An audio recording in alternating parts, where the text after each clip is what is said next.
Então vamos pensar um pouquinho nesse problema que alguns autores chamam de o câncer da alma, depressão. Primeiro de tudo, a gente tem que pensar, eu acabei de falar sobre ansiedade, né? Tem gente que confunde depressão com ansiedade. São duas coisas diferentes. Depressão é tristeza, ansiedade é aflição.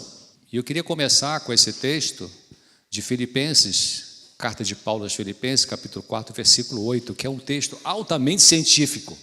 Tudo que é verdadeiro, tudo que é respeitável, tudo que é justo, tudo que é puro, tudo que é amável, tudo que é de boa fama, se alguma virtude há e se algum louvor existe, seja isso o quê? Que ocupe o vosso pensamento. Então, o que está falando ali? Obrigado. O que vai ocupar nosso pensamento? As coisas que são boas. Depressão, então, é uma desordem afetiva do afeto, é um assunto médico e também espiritual. Psiquiatras e psicólogos são treinados para tratar a depressão, e não é verdade que cristãos não têm depressão. A Bíblia tem alguns casos, né, de filhos de Deus que tiveram depressão. Jesus não teve depressão. Até esse pastor que infelizmente morreu aí agora, pastor Zinaldo, né, que escreveu uma meditação, quando eu estava escrevendo a meditação, ele mandou um e-mail para mim, me perguntando isso, o que eu achava, se Jesus tinha tido depressão ou não. Não, Jesus não teve depressão, Jesus não teve nenhuma doença, perfeitamente saudável, o único ser humano nesse planeta que já existiu, que vai existir, que era 100% saudável, física, mental, social, espiritualmente, chama-se Jesus Cristo. Ele teve tristeza, mas não depressão. A depressão, ela atinge mais mulheres do que homens. Em 2030, a Organização Mundial da Saúde diz que deve ser a doença número 1 do mundo. No primeiro ano da pandemia de Covid-19, a prevalência, eu sempre coloco Covid com letra minúscula, ali saiu maiúscula, porque não merece ter letra maiúscula essa doença programada. No primeiro ano da pandemia de Covid-19, a prevalência global de ansiedade e depressão aumentou em 25%. Muita coisa, né? No Brasil, nós temos 15,5% da população com depressão. Em 2019, quase 1 bilhão de pessoas, incluindo 14% dos adolescentes no mundo, viviam com transtorno mental, algum tipo de transtorno mental. Aqui, deixa eu ver se eu preciso mostrar isso, aqui só mostrando no mundo inteiro ali, homens e mulheres, né? O verde claro são os homens, você vê que as mulheres sofrem mais de depressão. Esse outro quadro mostra aqui a depressão em função da população. Olha onde tem muita depressão, na região da África, continua de novo mais mulheres do que homens, mulher é a coluna azul marinho, homens é a coluna verde piscina, ali, verde água, né? E também nas regiões das Américas, olha ali no meio, é que isso aqui não mostra, mas olha só, região das Américas tem, né, América do Sul, América Central, América do Norte, e aqui já com ansiedade, também mais alta nas mulheres, e nas Américas tem mais ansiedade. Aqui sobre por idade e por sexo, continua com mais, atingindo mais as mulheres, e naquela faixa ali, lá no início de 15 a 19, mas também de 40 a 50 anos de idade. Aqui é da população, desordens mentais, né? Depressão comparada com ansiedade, e depressão é azul marinho e ansiedade é aquele verde claro ali, e também nas Américas e algumas regiões da África. Aqui taxa de suicídio por país e por salário. Esses países que têm baixos salários têm muito mais alta taxa de suicídio. Bom, tristeza não é depressão. Vou botar tudo aqui para dar uma olhada geral nesse quadro. Então, tristeza é um sentimento normal diante de perda. Você perdeu uma coisa importante, você fica triste. A gente vive o chamado luto psicológico, isso é normal. Meu sogro morreu semana passada, então a gente fica meio triste, minha esposa triste. É normal viver essa tristeza, em geral passa com 3 meses, com no máximo 1 ano, Então é a tristeza normal. A depressão já é um transtorno do humor, já o humor fica alterado de maneira forte e mais duradoura. É passageira a tristeza, a depressão pode ser mais duradoura, a tristeza tem um prejuízo funcional limitado, ou seja, você não está muito animado para fazer as coisas que você fazia antes, mas você vai e faz. Já a depressão, não quer sair, não quero encontrar com os amigos. A tristeza, a pessoa reage com um estímulo positivo, vamos dar um passeio, vamos dar uma caminhada, tá bem, não estou muito afim, mas eu vou. Já a depressão, não quero ir. A tristeza tem um fator causal que você pode botar o dedo claramente e falar, depois que morreu aquela pessoa eu fiquei assim. Na depressão você não sabe muito bem o que é que talvez aconteceu, você pode pensar que foi isso, mas pode ter sido outra coisa. Não tem lentidão na tristeza, e melhora com o tempo, a tristeza normal, e piora com o tempo se não for tratada a depressão. A depressão tem várias causas, você tem a tendência hereditária, lembrando que não é que se o pai teve depressão, a mãe teve depressão, o filho vai ter que ter depressão, não necessariamente, porque genética, graças a Deus, não é uma condenação, genética é uma propensão. Se você teve um pai, uma mãe, um tio, avô e avó, de um dos dois lados, com depressão, e depressão importante, você tem talvez mais chances de ter do que uma pessoa que não teve familiar com depressão. Perdas importantes, né, na vida da pessoa, sensibilidade pessoal, muito importante isso aqui, vou voltar a falar sobre isso, mas algumas crianças elas são mais sensíveis do que outras, mesma casa, mesmo pai, mesma mãe, mesma comida, mesma religião, mesma escola, mas uma é mais sensível do que outra. Então a gente tem que prestar atenção nisso. Acontece algum evento traumático numa família, esse evento traumático vai atingir um filho de uma forma e outro filho de outra forma. Então, por isso que Ellen White fala que as crianças precisam de atenção diferente de uma das outras, porque elas são diferentes.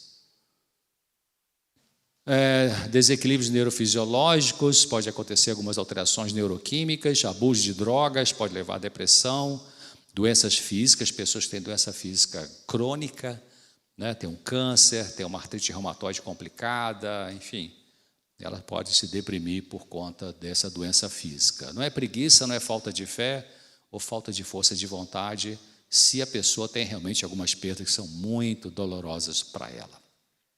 Essa é a imagem de tomografia por emissão de pós, uma tomografia computadorizada. A imagem da esquerda é um cérebro deprimido e a imagem da direita é um cérebro que recuperou da depressão. Quanto mais pontinhos ali amarelos, vermelho, cor de abóbora você vê, é sinal que o cérebro está funcionando melhor. Olha como é que o cérebro da pessoa deprimida está funcionando, muito para baixo. Ela não consegue raciocinar, não consegue ter clareza mental. Essa tomografia, ela mostra isso. Essa aqui é uma teoria que ainda não... A teoria mais comum para a depressão fala que isso aqui é uma célula nervosa, né? A célula que está em cima encontra com a célula de baixo, esse espaço que tem ali com aquelas bolinhas vermelhas, chama-se sinapse. Então, uma das teorias é que a pessoa com depressão ela tem baixa quantidade de serotonina ali, que passa de uma célula para outra, que faz a chamada neurotransmissão. Mas, mais recentemente, tem saído alguns artigos científicos mostrando que algumas pessoas com depressão não têm deficiência de serotonina. Olha que interessante. Por isso que os medicamentos mais tradicionais para tratar a depressão, quais são? Os chamados IRSR, né? Inibidor seletivo, os mais modernos. Os mais antigos era qual? Triptanol, tofranil, anafranil, amitriptilina, imipramina, essa turma. Depois surgiram os mais novos, que é fluoxetina, sertralina, venlafaxina, escitalopram, duloxetina, essa turma. Citalopram. Então, esses medicamentos eles são chamados ISRS, porque é inibidor seletivo de recaptação de serotonina. Ou seja, esse medicamento sintético, ele vai lá naquela célula nervosa e tenta concentrar a quantidade de serotonina ali para poder ver se melhora o humor da pessoa. Mas como alguns artigos científicos estão mostrando, tem pessoas com depressão que não têm o déficit de serotonina. Então, o remédio não é a solução nesses casos. Mas ainda estão estudando isso aí. Então, as causas, tem pessoas que têm uma predisposição. O que é predisposição genética? A pessoa tem uma história, o pai tinha depressão, a mãe teve um pensamento muito melancólico, pessoas muito melancólicas, então viveu num ambiente mais assim, então isso facilita para a depressão. Fator de desenvolvimento, ou seja, meninas hoje em dia está muito precoce tudo, né? Muito precoce. Tudo tem que ser cedo, tudo tem que ser. Então, não está se queimando as etapas normais da vida, né? Criança é para brincar. Criança não é para namorar, não brinque de namorinho de criança, não é isso, sabe? Não brinca, não faz isso com a criança, né? Criança é para brincar, assim que 6 aninhos vai para a escola, de preferência ficar, Ellen White recomendava, né? Ficar pulando igual cabritinhos nos primeiros anos, num ambiente, se possível, mais perto da natureza. Então, mas tem muita precocidade, as meninas já querem ter muita coisa muito cedo, os rapazes também muito cedo, então queima etapas, história de transtornos mentais na adolescência, traumas não resolvidos, abuso sofrido da infância na adolescência, por vários problemas, um pai agressivo, uma mãe agressiva, alcoolismo, divórcio, separação, dependência química nessa família. Então, isso vai juntando vários fatores que vai favorecer a depressão. Pessoas que não praticam exercício físico nenhum, não se expõem ao sol, têm uma respiração ruim, um ritmo circadiano alterado. O que é isso? Um dia dorme 10 da noite, outro dia dorme 3 da madrugada, outro dia não dorme, outro dia dorme o dia inteiro. Então, isso destrambelha o cérebro também, né? Fisicamente falando. Pessoa, nutrição, tem uma alimentação ruim, usa muita cafeína, esses energéticos da vida que dão uma bombada na cabeça e piora tudo, né? Então, evite isso, evite cafeína, evite chá verde, chá preto, chá mate, que tem cafeína, né? Isso é só para alguns momentos como terapêutica analgésica. Mesmo assim, eu sempre eu não gosto de usar remédio, não gosto, só uso raramente. Mas quando eu vou usar para algum analgésico, eu procuro algum que não tenha cafeína, tipo Novalgina, né? Para tomar. Então, alguns vícios, né, também vai favorecendo o cérebro ficar deprimido, como pornografia, por exemplo.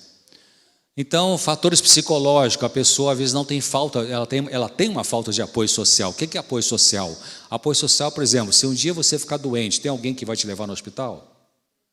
Se você precisa levar teu marido para ser internado e tem as crianças, tem alguém que vai ficar com as crianças para você? Se você tem apoio social. Se você não tem apoio social, isso favorece uma situação mais difícil na vida, inclusive de depressão. Eventos estressores como divórcio, vários tipos de abusos, a punição severa, pais muito rígidos com as crianças, desvalorizar a criança, a morte do pai e da mãe, que para algumas crianças, isso sempre é pesado para a criança, evidentemente. Então, são várias causas. A sensibilidade pessoal que eu falei agora mesmo ali, né, tem crianças que têm um temperamento bem mais sensível do que outras, então elas sofrem mais. Padrões de pensamento, como já falei aqui na palestra anterior, a pessoa tem uma tendência a pensar de forma negativa mais do que positiva. Autoestima, não se respeita, não se protege. Então, tem pessoas que têm medicamentos que podem... Você sabe que tem medicamentos que podem contribuir também para uma alteração cerebral, né? Tem que ter cuidado, tem que conversar com o seu médico, que tem medicamentos que podem... Como antigamente um Tagamet, muito usado para o estômago, podia gerar sentimentos de tristeza em algumas pessoas. Então, tem alguns efeitos colaterais de medicamentos. A hipotiroidismo, né, que é uma função baixa da tireoide, também produz alguns sintomas parecidos com sintomas depressivos. Então, tem que tratar a doença básica, que é o hipotiroidismo. Doenças terminais, o câncer, por exemplo, que vai gerar depressão em algumas pessoas. Também pessoas que têm comportamentos compulsivos, né, com jogos, sexo, internet, isso estressa o cérebro cansa e aí acaba favorecendo depressão, muito tempo em rede social e que se afasta do convívio social presencial, ir contra a consciência frequentemente. Então, você vê que são vários fatores, mas uma coisa importante da gente entender muitas vezes a pessoa fala assim, doutor, eu fiquei deprimida depois que eu descobri que meu marido está me traindo, ou depois que meu pai morreu, ou depois que eu fui demitido do emprego e aí minha situação financeira ficou difícil. Então a pessoa bota o dedo em cima daquela causa e dali para cá eu fiquei deprimido, deprimida. Mas, às vezes, aquele fator que ela diz que é o fator que causou a depressão, pode ser o fator não causador da depressão, pode ser o fator desencadeador da depressão, porque já tiveram outros fatores atrás que a pessoa aguentou, mal ou bem aguentou. Um espancamento na infância, um abuso moral e sexual na adolescência com um namorado fissurado em sexo, um chefe no trabalho que tem abuso moral na empresa, manipulador, agressivo, um casamento. Então, várias coisas, né? Morreu um tio, depois morreu um irmão, depois lá na frente o marido trai, então foi isso. Não foi isso. É um conjunto de perdas que a pessoa já estava vivendo ao longo dos anos. E outra coisa importante para entender a depressão é que muitas vezes o mais importante para a pessoa entender por que ela ficou tão triste a ponto de se deprimir, não é pensar assim, quem que ela perdeu e que gerou essa tristeza. A pergunta mais importante pode às vezes ser, o que ela perdeu nessa perda? Perdeu a segurança? Perdeu a paz? Perdeu a autoestima? Perdeu a confiança? O que ela perdeu nessa perda, né? Então a gente tem que pensar, ajudar a pessoa a pensar sobre isso. Então, por exemplo, tem pessoas que vivem uma situação de infidelidade, só para usar o mesmo exemplo, que, como eu falei ontem, eu acho, talvez uma das dores piores emocionais nessa vida deve ser a morte de um filho. E outra dor muito difícil é a morte que produz a dor emocional, é uma infidelidade conjugal quando você ama o seu cônjuge. Depois, para reconquistar a confiança, é um trabalho danado. Então, as pessoas que criaram muito vínculo exagerado nesse relacionamento, quando acontece um lance desse, a dor vai ser maior e a recuperação vai ser mais demorada do que as pessoas que não criaram um vínculo de tanta dependência do outro. Entenderam o que eu disse? Então, só Deus para poder equilibrar isso, né? O quanto como dosar esse vínculo. Uma dica que eu dou é, o vínculo 100% tem que ser você e Deus. Com o seu familiar, você tem que ter cautela. Não é desconfiança. É você não jogar demais expectativa em cima do outro. Porque nunca o outro vai preencher tudo que você quer. E nem você vai preencher tudo que o outro quer. Você reclama de alguma vida, na sua vida conjugal, como é que você é com o seu cônjuge? Você é 100% com ele, com ela? A gente não consegue ser 100%. Por isso que tem que ter amor e tem que ter perdão, porque o amor perdoa as limitações do outro, e a paixão cobra a perfeição do outro. A paixão é dominadora, mas o amor é libertador. O amor diz assim, eu sei que você não consegue me amar como eu gostaria, mas eu gosto de você mesmo assim. Então, você pega o Código das Doenças, ali tem quais são os sintomas de uma pessoa com depressão. Eu vou pular esse aqui, mas tem que ter 2 sintomas. 2. A tristeza que não passa, a gente chama de humor deprimido. Está triste a maior parte do dia, a maior parte do tempo. E a diminuição do prazer e do interesse, da satisfação nas coisas que você gostava na vida. Essa aqui é uma outra imagem que mostra, aqui em cor de rosa, você tem perda do interesse e desânimo. Você gostava de estar com os amigos, não quer gostar mais, gostava de sair com a família, não estava a fim de sair. Você perdeu o interesse nas coisas que você gostava antes. Você tem uma tristeza quase que constante, ali rosa à direita, e aqui embaixo, perda da energia e aumento da fadiga. São os 3 principais, que tem que ficar pelo menos 2 semanas direto. E aí depois você vai ter outros sintomas, perda da autoconfiança, sentimento de culpa inexplicáveis, o apetite pode aumentar ou diminuir, depende da pessoa, diminuição da capacidade de pensar ou de se concentrar, pensamentos recorrentes que vão e voltam, né, de morte ou suicídio, problemas para dormir. A depressão depende, tem insônia e tem hipersônia, tem gente que dorme muito. Tem gente que perde o sono. E geralmente a insônia na pessoa deprimida é chamada insônia terminal. O que é insônia terminal? Você deita, dorme, mas quando chega 2 da manhã você acorda e não consegue mais dormir. Por que a pessoa deprimida em geral tem esse tipo de insônia? porque ela está tão para baixo da energia, tão sem condições de funcionar, que ela acorda cedo e, meu Deus, como é que eu vou enfrentar um novo dia? Eu não consigo, não tenho energia. Ela não consegue dormir porque não consegue relaxar e pensar como é que ela vai conseguir, porque não vai conseguir, porque está para baixo. Então, esses são os sintomas da depressão.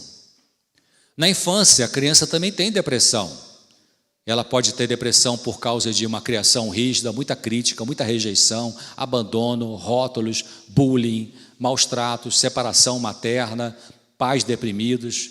E o sintoma da criança vai ter o quê? Baixo rendimento na escola, desinteresse, desmotivação, irritabilidade, se sente incapaz, se afasta dos amiguinhos, não quer mais no parquinho, ou se vai, não se junta mais com os coleguinhas, né? Volta a fazer xixi na cama quando já controlava, tem febre de origem desconhecida, que levou no pediatra, ele falou, não tem nada, está tudo bem, fez hemograma, não tem infecção, proteína C reativa, está tudo certo, mas está com a febre ali desconhecida.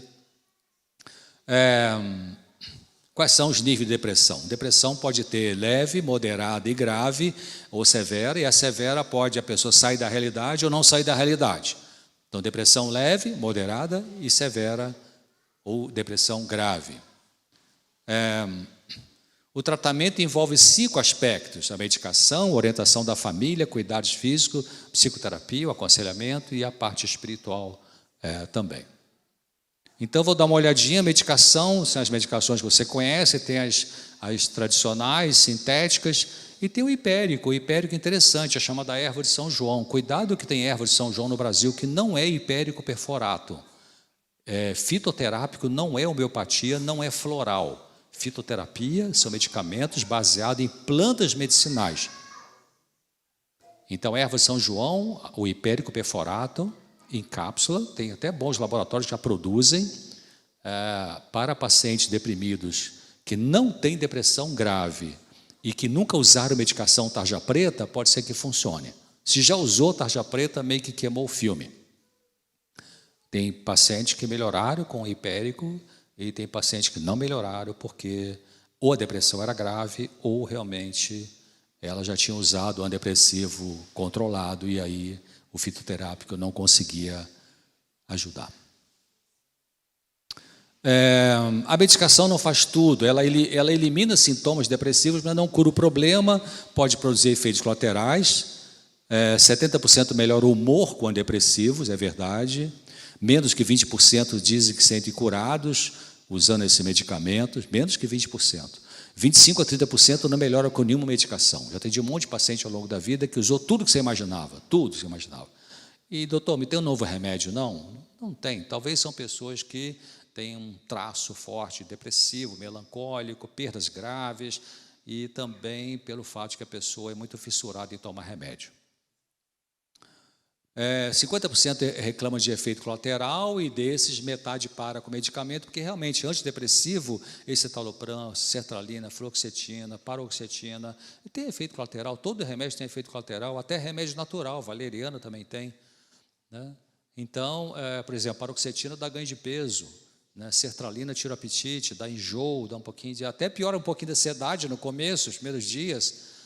Por isso que antidepressivo, alguém pensa assim, eu estou com uma angústia forte aqui, tem um comprimido emergencial que me ajuda a baixar essa angústia? Tem, alprazolam, bromazepam, diazepam, rivotril, abaixa rapidinho, 40 minutos com via oral, ele abaixa a ansiedade. Agora, estou com muito triste, vontade de chorar, de me matar, tem um antidepressivo que eu tomar agora, eu vou ficar alegre? Não tem, lamento, não tem, porque antidepressivo, ele é igual antibiótico, tem que tomar uma série, infelizmente.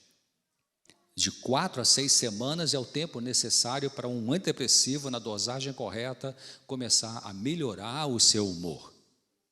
O que talvez, em primeiro lugar, comece a acontecer com 2 semanas, pode ser o chorar.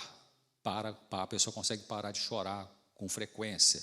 Mas para melhorar um monte de sintomas depressivos, demora aí de 4 a 6 semanas nessa maioria desses medicamentos que eu estou falando com vocês aí. Algumas pessoas felizardas podem ter um pouquinho mais cedo, mas em geral o que a ciência tem verificado, o protocolo é esse. Dos que param com a medicação após 3 meses de uso, 77% tem recaída dentro de 2 anos. Infelizmente, depressão é um tipo de doença que tem recaídas, né?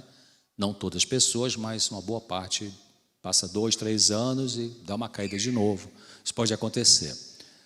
Mesmo usando a medicação, pode acontecer recaída em 2 a 20 a 40%.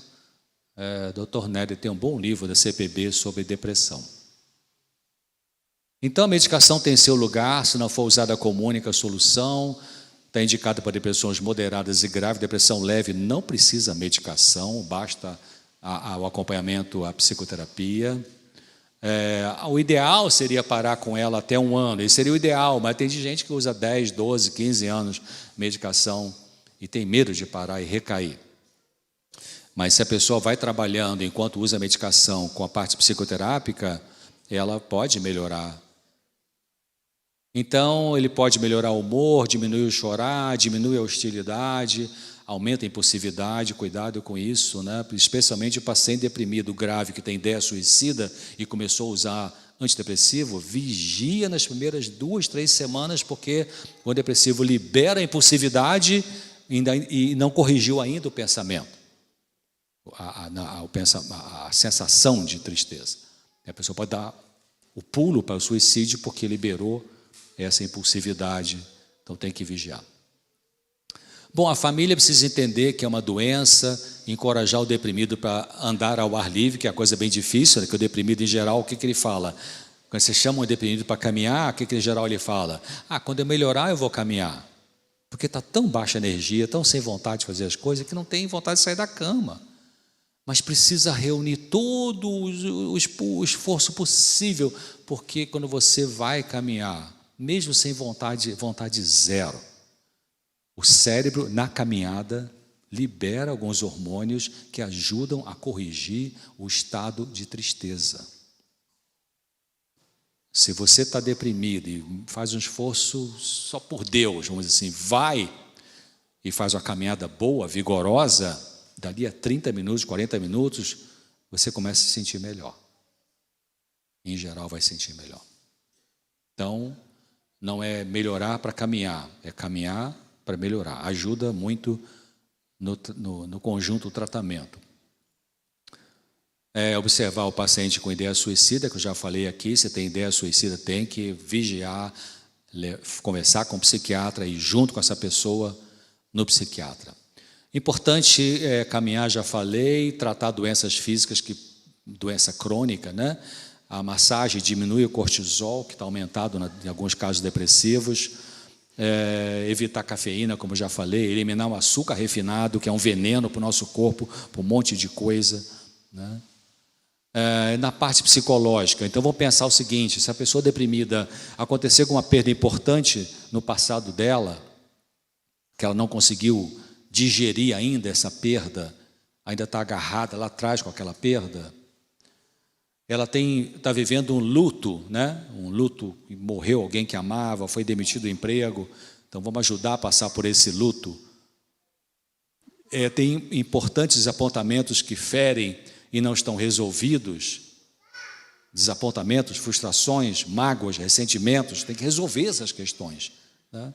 Para melhorar. Tem necessidades exageradas de amor para construir uma autoapreciação. Tem pessoas assim. Tem pessoas que são tão carentes de atenção, de afeto, que você passa 365 dias, até 1 ano. Você passa 364 dias dizendo que ama, um dia você esquece de falar que ama, e ela pergunta: você me ama mesmo? Você passou 364 dias dizendo que ama. Então são pessoas que têm uma carência assim, de afeto. Então tem que aprender a dar, tem que aprender a sair dessa postura egocêntrica.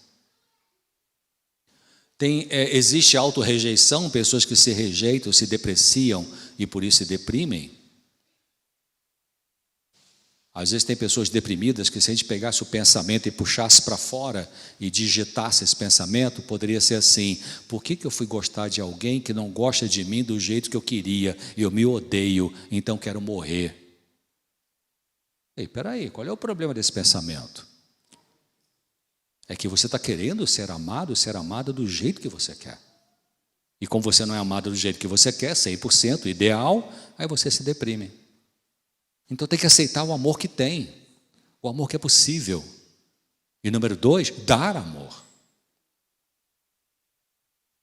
Existe raiva reprimida contra a própria pessoa ou de quem está esperando receber afeto? Pode ter raiva reprimida. Tem pessoas que têm uma raiva reprimida que jogam essa raiva contra elas mesmas. E aí, pum, cai na depressão. Então tem que resolver a raiva. Sente a pessoa desespero em relação a alguma coisa, porque no núcleo do pensamento depressivo, a pessoa deprimida, ela tem um desespero, a desesperança vai aumentando, ou seja, não tem saída para o meu caso. E quanto mais o desespero aumenta na cabeça da pessoa, mais ela vai pensar em suicídio, porque o suicida, na verdade, não quer morrer, ele quer acabar com a dor, mas como ele acha que não tem jeito para acabar com a dor tem que acabar com ele. Mas tem saída, sempre tem uma saída. Pode ser, claro, que a saída não vai ser recuperar alguém que já morreu, que você amava, não tem como. Mas você pode aprender e ser fortalecido por Deus e por amigos e por um profissional a suportar essa dor e conseguir viver com aquela perda de uma forma que você toca a sua vida para frente, sem precisar ficar afundado no estado depressivo.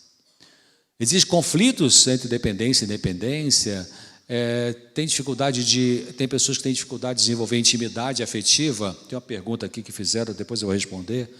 Pessoas que são muito fechadas, né? Não conseguem abraçar, beijar, não conseguem expressar os sentimentos. As pessoas estão muito travadas. Isso deprime o indivíduo. Então vamos ajudar essa pessoa a fazer isso. É perfeccionista, está esgotada, ela é apta para expressar, experimentar emoções dolorosas ou não sabe fazer isso? Então são várias coisas que têm que ser investigadas, né, na pessoa deprimida. Bom, é importante a gente trabalhar com os pensamentos, né? Os pensamentos, olha ali embaixo, seus pensamentos têm mais que ver com como você se sente do que o que realmente está acontecendo em sua vida. Porque a maneira como a gente pensa exerce um impacto na gente mesmo. Lembra que eu falei aqui sobre a ansiedade, né? A pessoa que pensa de forma trágica vai furar o pneu, vai ter bala perdida, o elevador vai despencar. Se ela pensa muito negativamente, isso vai afundando no sentimento também negativo. Então, o que pensamos afeta quem somos. Já falei sobre isso, né? Olha só, esse é um trabalho científico que avaliou o tipo de pensamento das pessoas deprimidas. Tinham 75 pessoas deprimidas ali. 75, exatamente, entre 18 e 65 anos de idade. Se avaliou essas pessoas deprimidas, como que era a distorção de pensamento nelas. E se verificou que tinha muita distorção de pensamento, muito pensamento doentio. Estava presente em 67% dos deprimidos. E nesse modelo científico, o humor e o comportamento negativo seriam resultado de pensamentos e crenças distorcidas que interferem, então, no surgimento como na manutenção da depressão. Quer dizer, o que a ciência está verificando? De que quanto mais você cultiva pensamentos pessimistas, trágicos, de derrota, de desrespeito pessoal, de autodepreciação, mais provável você vai ter sofrimento como depressão, por exemplo. Então, eles verificaram, olha só, essas pessoas deprimidas, a maior parte tinha pensamentos de desesperança. Não tem saída, não tem jeito, Deus me abandonou, ninguém gosta de mim. Vive pensando nisso, né? Depois, hipocondria, mania de doença, ideia de fracasso. Então, essas pessoas deprimidas precisavam corrigir esses pensamentos, em vez de tomar só o antidepressivo e não corrigir os pensamentos. O que faz o nosso humor, né? Alegre, triste ou zangado? Você tem um evento ativador, você tem uma crença e você tem uma consequência emocional. O que é evento ativador? Você brigou com a tua mulher, com o teu marido. Isso foi evento. Aí você tem uma crença. Não é crença religiosa, é uma crença psicológica. Tipo, homem é frio, mulher é tudo igual, homem... São maneiras de pensar que você cultivou ao longo dos anos, mas que você nunca questionou se aquela maneira de pensar é saudável ou não é saudável. Você absorveu aquela maneira de pensar. Vamos supor que você viveu num ambiente de família difícil, uma mãe frustrada no casamento, que vivia dizendo, não sempre casei com teu pai, homem é tudo igual, homem só faz mulher sofrer. Então você cresceu com menina escutando isso. Então entrou na sua cabeça essa crença. Qual crença? Homem faz mulher sofrer. É uma crença verdadeira ou não é verdadeira? Depende do homem. Pode ser verdadeiro, pode ser, mas não, você não pode generalizar isso, mas entra a crença como se fosse uma verdade absoluta. E às vezes até acaba casando com um cara que é ruim para provar que a mãe tinha razão, tipo assim. Então, essa mulher, olha só essa mulher deprimida, depressão grave, com ideia suicida. Ela vivia pensando, estarei melhor morta, meu bebê ficará melhor sem uma mãe deprimida. Meus pais não gostam de mim e será melhor eu não estar por aqui. Meu marido não me quer assim ninguém me quer. Nunca serei capaz de lidar com a minha vida. Ela vivia pensando dessa forma. Aí começou a fazer o tratamento, começou a melhorar, começou a aprender a lidar com esses pensamentos e começou a mudar esses pensamentos. E aí ela começou a pensar de que maneira? Me recuso a ficar pensando que é melhor morrer. Minha vida está nas mãos de Deus. Meu bebê não ficaria melhor sem minha presença. Eu sou sua mãe e ele precisa de mim. Eu posso aceitar o jeito de meus pais me amarem. Meu marido tem os problemas dele, não é por isso que eu vou me maltratar. Posso aprender a lidar com a minha vida. Olha como é que mudou a forma dela pensar. Aí ela pode se libertar da medicação, porque mudou a forma de pensar. Mas se não muda a forma de pensar, fica preso ao remédio, para poder sentir bem. Porque o que faz sentir mal tem a ver com a forma de pensar. E o ataque daquele cara que foi expulso do céu. Então, pensamentos saudáveis não nos vêm naturalmente, temos que lutar por eles, precisamos educar nossos pensamentos. Isso exige esforço, consciência, meditação e pedir aos outros que nos falem como que a gente se comporta também é importante para nos ajudar a compreender. Por isso que eu termino então com o que eu comecei, né? Filipenses 4:8, tudo que é verdadeiro, tudo que é respeitável, tudo que é justo, tudo que é puro, tudo que é amável, tudo que é de boa fama, se alguma virtude há e se algum louvor existe, seja isso que ocupe o vosso pensamento. Essa é uma boa passagem bíblica para tratar a depressão. Lamentações 3:21. Quero trazer à memória aquilo que pode me dar esperança. Obrigado pela atenção de vocês.